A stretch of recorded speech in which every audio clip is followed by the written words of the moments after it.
ಇವತ್ತು ನಿಮಗೋಸ್ಕರ ವಿಶೇಷವಾದ ಸ್ಪೆಷಲ್ ಬೆಣ್ಣೆ ಮಸಾಲ ದೋಸೆಯ ರೆಸಿಪಿನ ನಾನು ನಿಮಗೆ ತೋರಿಸ್ತಾ ಇದ್ದೀನಿ.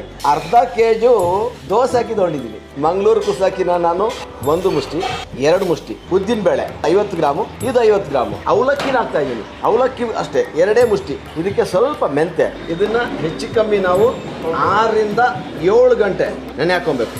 ಒಂದ್ಸಲ ಕೈ ಆಡಿಸ್ಬಿಟ್ಟು ನೀಟಾಗಿ ಈಗ ಒಂದು 5 ನಿಮಿಷ ಮುಂಚೆ ಸಾಕು, ಯಾಕಂದ್ರೆ ಅವಲಕ್ಕಿ ಏನು ತುಂಬಾ ಹೊತ್ತು ನೆನೆಯೋದು ಬೇಡ.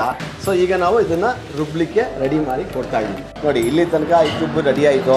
ಅರ್ಧ ಕೆಜಿ ಅಕ್ಕಿಟ್ಟ ಮಿಕ್ಸ್ ಮಾಡ್ಕೊಂಡು ಈಗ ಇದನ್ನ ನೀಟಾಗಿ ಮಿಕ್ಸ್ ಮಾಡಬೇಕು. ಒಂದೇ 1 ಸ್ಪೂನು ಮೈದಾ, ಸಕ್ಕರೆ, 1 ಟೀ ಸ್ಪೂನ್ ಉಪ್ಪು ಹಾಕ್ತಾ ಇದ್ದೀವಿ. ನೀರು ಹಾಕ್ಕೊತಾ ಇದ್ದೀವಿ. ಹಿಟ್ಟು ರೆಡಿ.